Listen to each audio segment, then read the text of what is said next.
Aujourd'hui, nous allons vous expliquer par A plus B, l'ère du pétrole et du gaz, c'est bientôt fini en Algérie. C'est le début de la fin de cette rente qui est le pétrole et le gaz et qui a permis à l'Algérie depuis les années 70 de se nourrir, de s'alimenter, de couvrir ses besoins. Les recettes fiscales provenant de l'activité de la commercialisation, de la production et des exportations du pétrole et du gaz peuvent représenter jusqu'à même 55% des recettes budgétaires de l'État. Malheureusement, cette rente du pétrole et du gaz, elle est en train de disparaître petit à petit. Au début de cette année 2025, on va dire, c'est le début de la fin qui a été officiellement lancé. En 2025, les recettes de l'État algérien ont totalement fondu. Je rappelle que le rapport de la Banque mondiale, il puise ces chiffres de la part du gouvernement algérien. Donc, notre capacité de production du pétrole, elle est basse. Moins de 1 million de barils. En 2025, l'effondrement des prix, plus la baisse de la production, a suscité une perte énorme des recettes du pétrole et du gaz. Le pétrole de Brent, au moment où nous faisons cette émission, il y a moins de 60 $. Ce rapport de la Banque mondiale, il a été fait au moment où les prix du baril du pétrole étaient à 68 $. Là, il y a moins de 60 $. Donc regardez, depuis le 1er janvier, il n'y a pas de 20% les prix. Donc, on produit moins de pétrole. Si tu produis moins, tu exportes moins parce que nous avons une consommation nationale qui est importante. Il faut savoir que plus de 50% de notre production nationale du baril du pétrole, elle part pour la consommation locale. Aujourd'hui, nous allons vous expliquer par A plus B que l'ère du pétrole et du gaz, c'est bientôt fini en Algérie. Réellement, c'est le début de la fin de cette rente qui est le pétrole et le gaz et qui a permis à l'Algérie depuis les années 70 de se nourrir, de s'alimenter, de couvrir ses besoins, de garantir son développement, de protéger sa sécurité nationale et de construire son avenir. Je rappelle des chiffres clés. Le pétrole et le gaz en Algérie, c'est 35 à 45 au minimum des recettes budgétaires de l'État. Quand les prix du baril du pétrole et du gaz sont élevés sur les marchés mondiaux, les recettes budgétaires de l'État provenant directement de ce qu'on appelle la fiscalité des hydrocarbures, c'est-à-dire les recettes fiscales provenant de l'activité de la commercialisation, de la production et des exportations du pétrole et du gaz peuvent représenter jusqu'à même 55% des recettes budgétaires de l'État. Au niveau de la richesse nationale annuellement créée en Algérie, le PIB, le pétrole et le gaz, c'est entre 25 à 35% de toute la richesse nationale annuellement créée du PIB algérien si on comptabilise le poids du secteur des hydrocarbures et ses dérivés. Tout ce qui est ciment, tout ce qui est engrais, etc., les industries chimiques, etc., tout ça c'est lié à la disponibilité du pétrole et du gaz en Algérie. Malheureusement, cette rente du pétrole et du gaz, elle est en train de disparaître petit à petit et au début de cette année 2025, on va dire, c'est le début de la fin qui a été officiellement lancé. Preuve en est, je vais vous montrer un document, le rapport de la Banque mondiale, le dernier rapport de la Banque mondiale qui vient de sortir. Voilà, rapport de suivi de la situation économique, c'est l'automne 2025. Ce rapport, il publie des données économiques et financières très stratégiques et qui retracent l'évolution économique et financière de l'Algérie depuis le début de l'année 2025, durant les 9 premiers mois de l'année 2025. Il n'y a pas encore les chiffres du dernier trimestre. Dans certains secteurs, on parle des chiffres du premier semestre, c'est-à-dire de janvier à juin 2025. Et dans d'autres secteurs, on parle des chiffres et des données qui résument les activités de ces secteurs économiques en Algérie de janvier jusqu'à septembre 2025. Nous allons justement nous attarder sur le prix du pétrole et du gaz et nous allons vous expliquer qu'en 2025, les recettes de l'État algérien ont totalement fondu. Je dis bien fondu. On va vous montrer la page 3 de ce rapport de la Banque mondiale. Je rappelle que le rapport de la Banque mondiale, il puise ces chiffres de la part du gouvernement algérien. Il a ses propres sources indépendantes, mais la majorité des sources, des chiffres que vous allez entendre et que vous allez lire et que vous allez voir à l'écran ont été confirmées ou communiquées ou transmises à la Banque mondiale par le ministère algérien des Finances et le gouvernement algérien. La Banque mondiale envoie aussi une mission d'experts qui séjournent en Algérie pour rencontrer les responsables du gouvernement algérien afin de récupérer ces chiffres, de les confirmer, de les certifier et de discuter et d'analyser l'évolution de la situation du pays. Dans tous les pays du monde, pour tous les pays membres de la Banque mondiale, qui sont pratiquement tous les États du monde, chaque année, la Banque mondiale publie de façon semestrielle pratiquement, quelquefois trimestriel, mais c'est souvent de façon semestrielle, un rapport de suivi sur la situation économique de tous les pays membres de la Banque mondiale. Regardez la page 3. La page 3, elle est dédiée dans la Banque mondiale. Ça, c'est la page 1. On va aller à la page 3, où on parle de la production de pétrole brut et du gaz. Il y a tout un chapitre qui est consacré dans ce rapport à la situation du secteur des hydrocarbures. Qu'est-ce qu'il dit dans cette page? Avec une contraction, vous allez le voir à l'écran bientôt, la page 3 avec le chiffre latin. On va descendre encore un peu en bas, encore un peu, voilà, un peu encore un peu, voilà, exactement, voilà. Regardez le début du chapitre que consacre la Banque mondiale au secteur des hydrocarbures en Algérie. Qu'est-ce qu'il dit? Après une contraction de 6,9% en 2024, la production du pétrole brut a progressé lentement au premier semestre 2025. Suivant l'évolution des quotas de l'OPEP. Après avoir été réduite de 1 055 000 barils par jour à 1 700 000 barils par jour en novembre 2022, la production de pétrole brut autorisée pour l'Algérie a été abaissée à 959 000 barils par jour en mai 2023, puis à 908 barils par jour en janvier 2024. En conséquence, la production de pétrole brut a reculé de presque 7%, 6,9% en 2024 par rapport à 2023 et de 10% et demi par rapport à son pic de 2022. En avril 2025, la première augmentation de quotas depuis septembre 2022 a été mise en œuvre, portant le niveau requis de production de l'Algérie à 911 000 barils par jour. Cette première révision a été suivie de l'augmentation mensuelle. Le quota de l'Algérie a atteint 963 barils par jour en octobre 2025. Donc, les derniers chiffres de la production nationale d'Algérie produit moins de 1 million de barils par jour. Pourquoi? Parce qu'elle est membre de l'OPEC. D'abord, sa capacité de production ne peut pas aller au-delà de 1 million. Et l'OPEC+, depuis la crise à la Covid-19, ils ont fait une sorte de cartel de pays. Les pays traditionnellement membres de l'OPEC, ou de l'OPEP, plus quelques pays non membres de l'OPEP, mais qui sont des grands pays producteurs de pétrole, comme la Russie par exemple, le Canada, la Russie et d'autres, le Mexique, etc., qui se sont mis d'accord sur une politique commune pour les prix. Pour éviter que ces pays pétroliers ne perdent beaucoup d'argent, ils se sont mis d'accord sur un certain niveau de production. Donc l'Algérie, elle a subi les quotas de l'OPEP. Mais les quotas, ils ne sont pas... C'est pas un abus ou de la persécution. Chaque pays, il doit appliquer un quota selon sa capacité de production. Comme l'Algérie, sa capacité de production, elle est plus faible que celle de l'Arabie Saoudite, de la Russie, des Émirats, de l'Irak, du Koweït, ou même de la Libye, etc., ou du Nigeria. En Afrique, par exemple, nous sommes le 3e pays, même, je dirais même le 4e pays producteur de pétrole.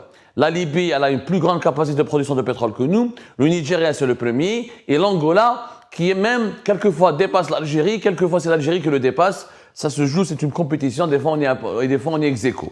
Donc, notre capacité de production du pétrole, elle est basse. Moins de 1 million de barils.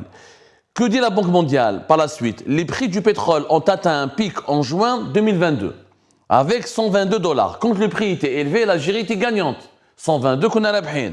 Mais malheureusement, le prix du baril du pétrole a commencé à baisser. Le pétrole algérien s'appelle le Sahara Brent. Il a reculé de 2022 à 2023 à 82,6 $.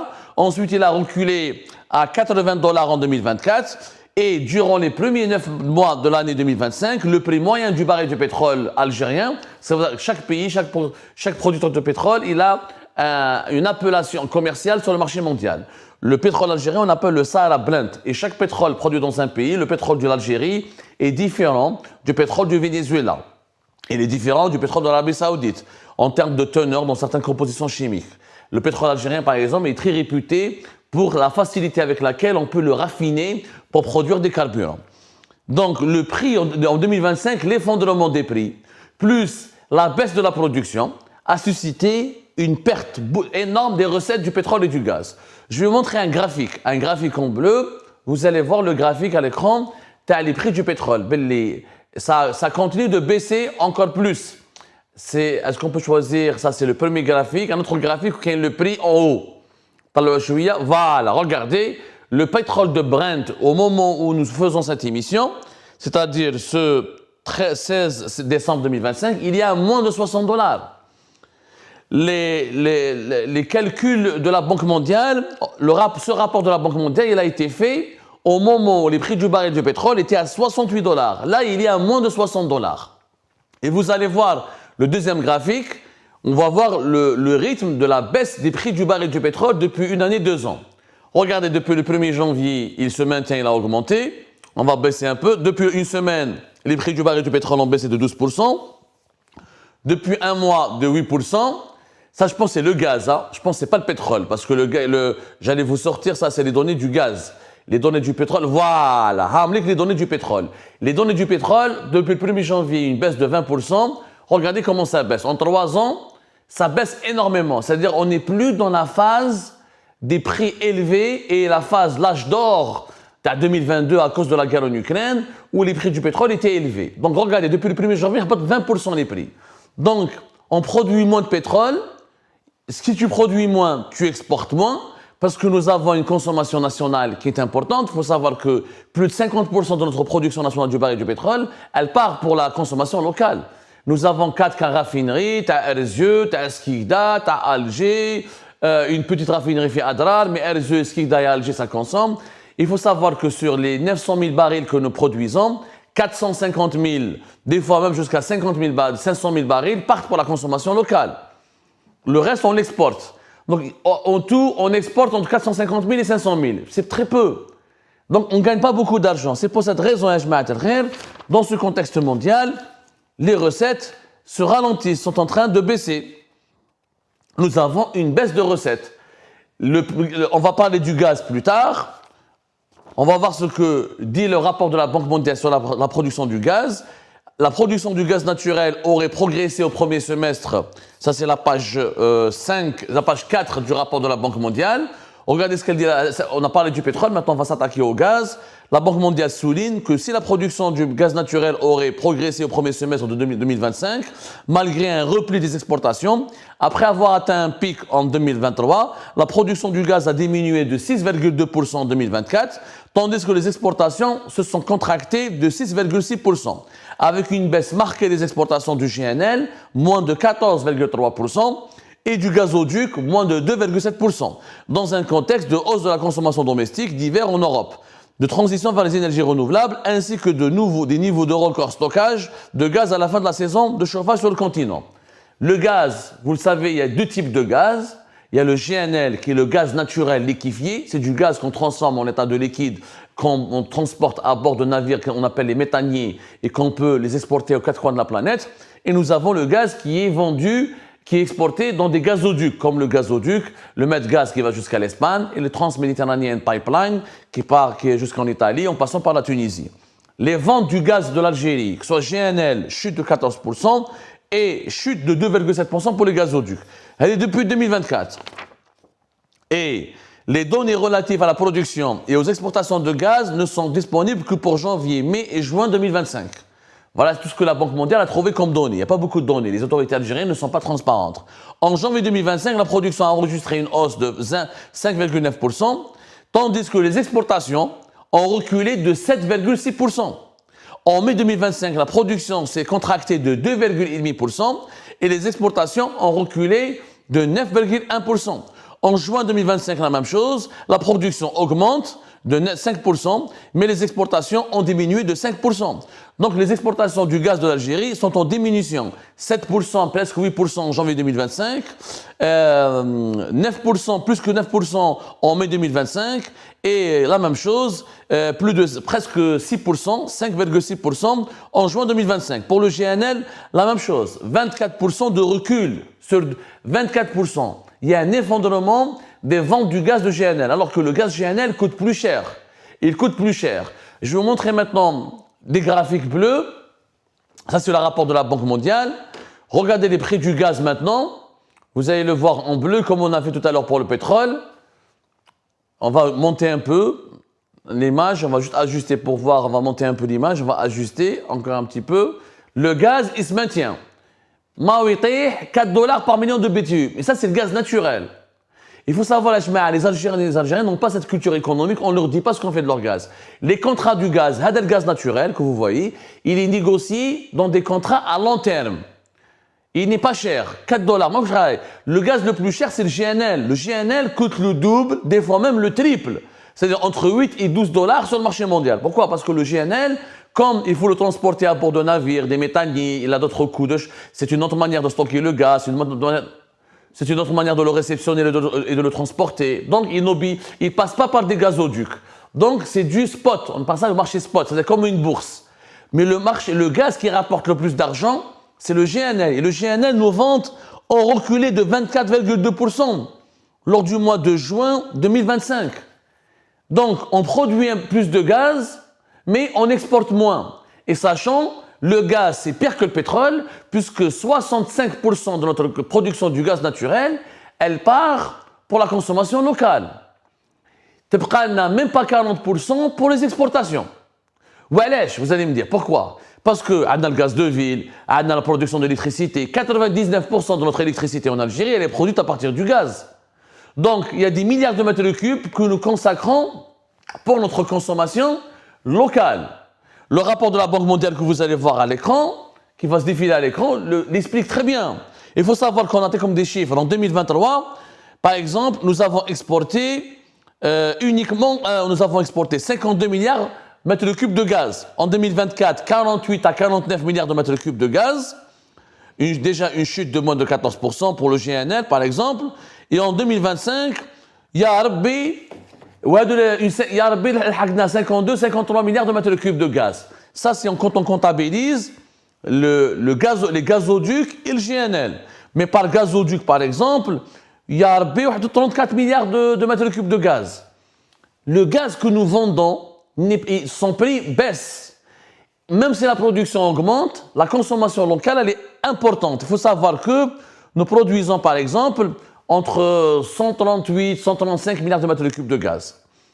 Il y a 20 milliards, une vingtaine de milliards de mètres cubes qui ne sont pas exploités. Il faut les réinjecter dans les gisements pour entretenir. Il faut savoir qu'un gisement de gaz, pour produire du gaz, il a besoin qu'on l'alimente en gaz pour l'entretenir, pour que sa durée de vie soit prolongée. Il y a 101, 105 milliards de mètres cubes à exploiter. La moitié, 65%, plus de la moitié, il y a 60 milliards de mètres cubes de gaz, ils vont vers la production d'électricité, le gaz de ville, les besoins locaux.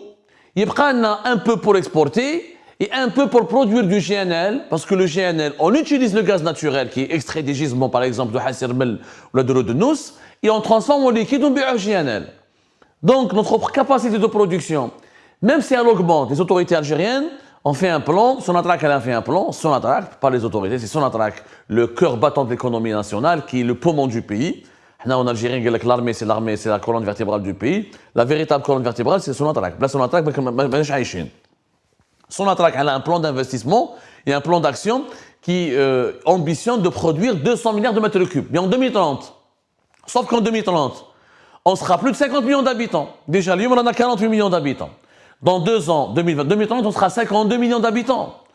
Les besoins de consommation locale de notre gaz seront plus importants. Pourquoi? Parce qu'il faudra produire plus, on va consommer plus d'électricité. On sera plus nombreux, donc on va produire plus d'électricité. Il faudra faire marcher, on aura plus de consommation de gaz de ville, parce qu'on sera plus nombreux, il y aura plus de foyers algériens. Donc, là, le gaz, on ne peut plus compter sur lui. Il nous ramène une vingtaine de milliards de dollars, c'est pas du tout évident qu'il pourra nous ramener une vingtaine de millions de dollars, une vingtaine de milliards de dollars d'ici 2030. Pour une raison simple, la croissance démographique elle est importante, la consommation locale elle est importante, on aura plus de gaz que de pétrole, on a de meilleures réserves de gaz que de pétrole. Le pétrole en 2030, l'Algérie ne sera plus un pays pétrolier. À ce rythme-là, si on continue, si on n'a pas de nouvelles réserves, si on continue avec ce niveau de rythme de production, et si on continue avec ce nouveau rythme, avec le même rythme plutôt, avec le même rythme de consommation locale, en 2030, on pourra à peine exporter 200 000, voire même pas 100 000 barils de pétrole. On sera comme la Guinée équatoriale ou le Gabon, des petits pays producteurs de pétrole, parce qu'on aura une consommation locale importante. En réalité, les chiffres de la Banque mondiale pour l'année 2025 démontrent parfaitement que nous assistons à la fin de l'ère du pétrole. nous assistons réellement à la fin de l'ère du pétrole. Et moins de production et plus de consommation locale, ça fait des exportations qui reculent. En 2024, on a pu exporter pour presque plus de 45 milliards de dollars de pétrole et de gaz. En 2025, si on a atteint les 40 milliards de dollars d'exportation de pétrole et de gaz, on est déjà des champions. Or, ça ne suffit pas. On est plus de 48 millions d'habitants. On est plus de 48 millions d'habitants, donc la contraction de ces ressources, elle démontre et elle est alarmante. Elle n'est pas alarmante, c'est naturel. Le gaz et le pétrole ne sont pas des ressources renouvelables. C'est pas comme du soleil ou du vent. À un moment donné, ces richesses vont disparaître, elles vont s'épuiser, elles sont épuisables.